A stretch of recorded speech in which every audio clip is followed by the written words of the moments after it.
California, Mr. Correa, for his 5 minutes of question. Thank you, Mr. Chairman. Before I start with my comments, I wanted to submit for the record without objection CBP release June 2023 just came out yesterday showing the lowest Southwest border encounters since February 2021. If I may read, total Southwest border encounters in June, including individuals who presented at ports of entry with or without CBP-1 appointments, were down 30% to 144,000. If I could submit that for the record, sir. Without objection. And I just wanted to, first of all, thank our witnesses for being here today. I want to quote General John Kelly when his Secretary of Homeland Security would say, border security does not end or begin at the border.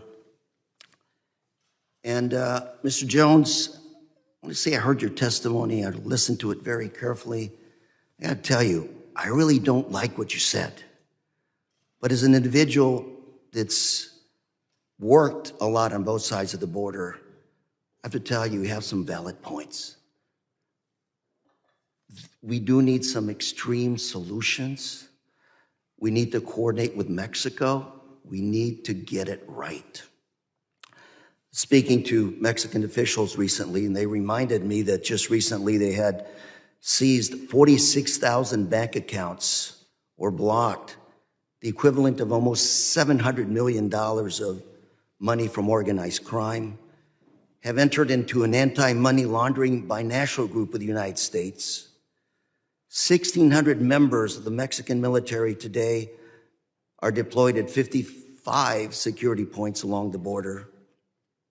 Seizures recently, 7.5 tons of fentanyl, 1,700 labs shut down, almost 74,000 criminals arrested in Mexico.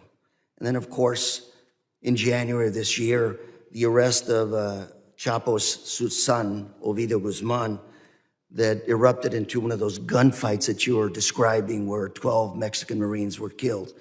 So I think the effort is there, but I just don't think it's enough because this is an effort that is going to require all of us working together. Last week, Chairman Higgins and I introduced a bill, legislation to really enhance, support Homeland Security's investigation of transnational criminal units. I should say investigations of transnational criminal units, Mexico, Central America, and South America. Is this a kind of efforts you think that would help us really drill down and work with other countries south of the border to identify some of these folks?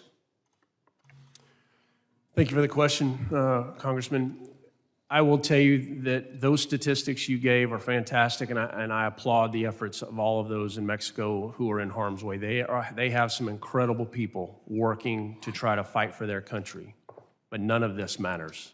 If you notice, not one cartel has fallen. As a matter of fact, more Mexican citizens and more migrants have fallen to these cartels and been brutalized like we've never seen before in Mexico. You also see violence now spreading across the country at levels where historically, sir, it was along our frontera with our border. Today, it is across the nation of Mexico. And where I'm going with that is I want you to know that the effort is not near enough. Not even close. You know, if I may interrupt you, because I only have a minute left, but there's a new dynamic emerging. Leverage, partnership, dependence. Mexico is now our largest trading partner in the world. We are going to depend on each other for economic success, livelihood, and we need to work together to address these common issues. I have 44 seconds, very quickly. Any thoughts how to move forward on that? And I think that's a great point about how we can leverage and work together because of that exact reason. They are dealing with guns going south and military-grade weapons coming north. We have a lot of areas that we can work with the Mexicans, and we should, as somebody that has done it. It is all with relationships, but I want to tell you and be very honest, there is a lack of effort in Mexico right now. They put a lot of pretty paint on the wall. It means nothing.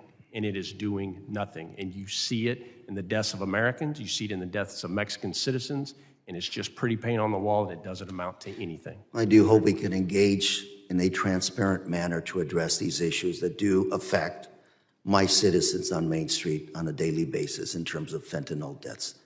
Thank you, Mr. Chairman. I yield. My time is up. Gentleman yields. I now recognize Mr. Higgins from Louisiana.